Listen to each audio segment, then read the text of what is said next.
they're more than just stories. They're warnings.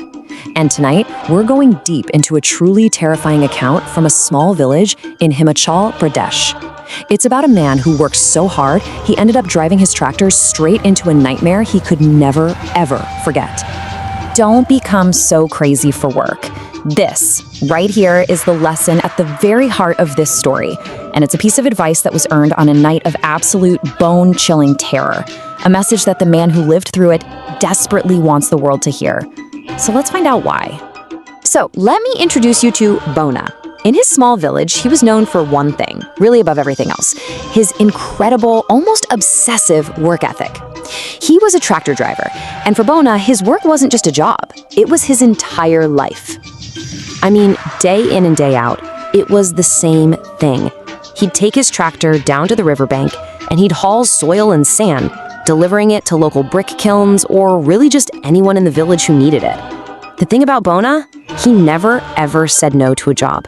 It didn't matter what time of day it was, or night. His routine was grueling, but it was predictable, you know?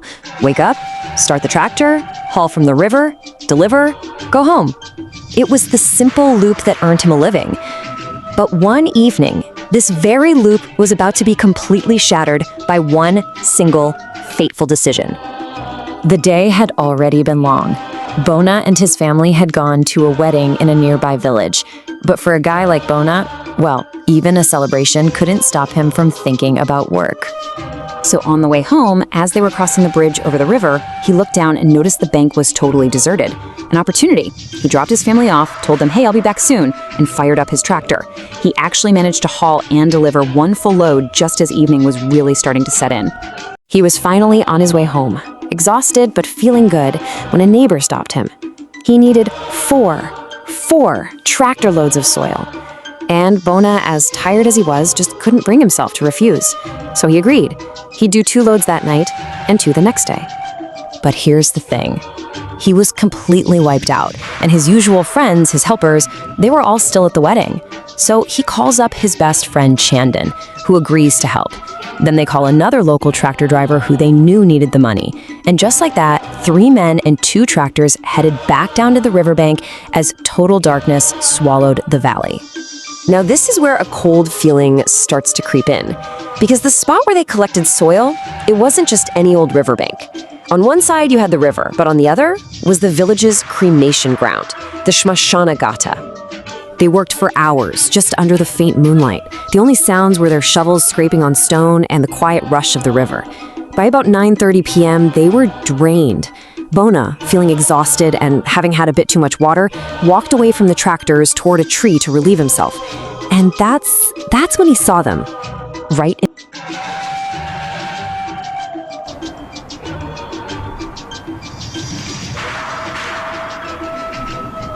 in the middle of the river, standing impossibly on top of the water's surface, were 4 tall, thin figures.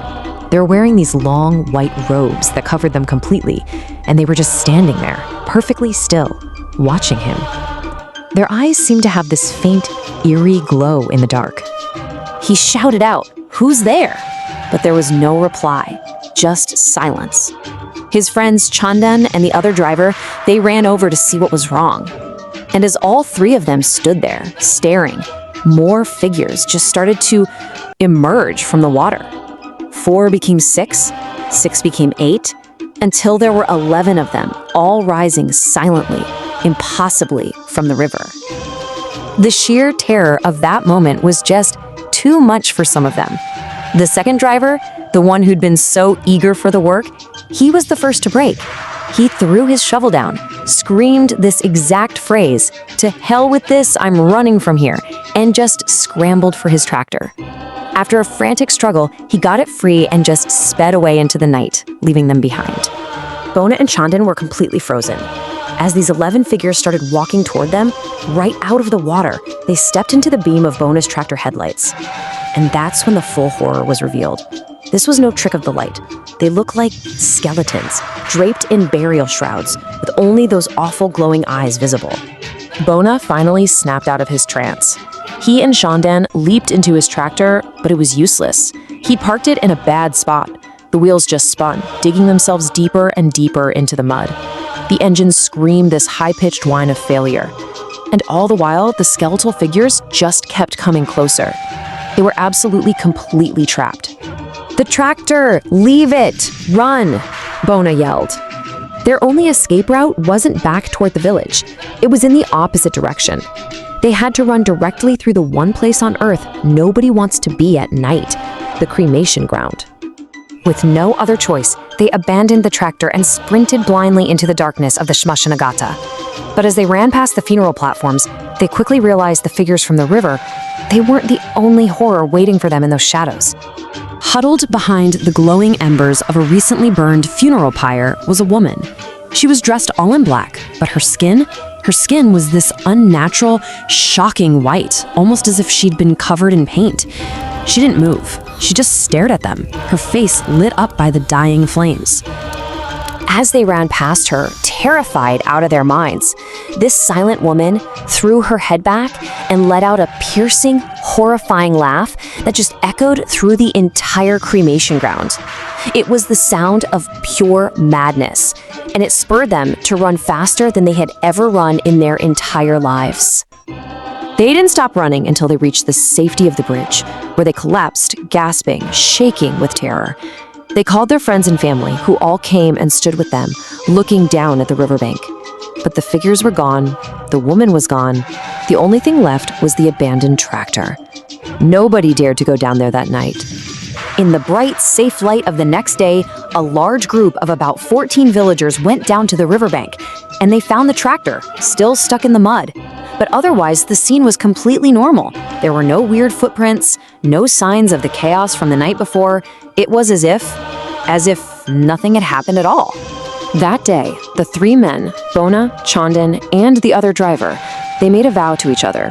They would still work hard, of course, but they would never again let work consume them like that.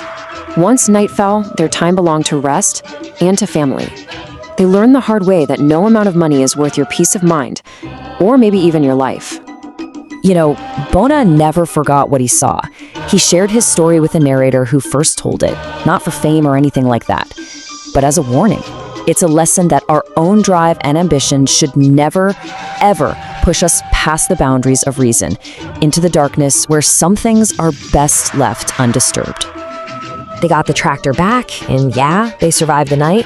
But after an encounter like that, you really have to wonder, does anyone ever truly escape?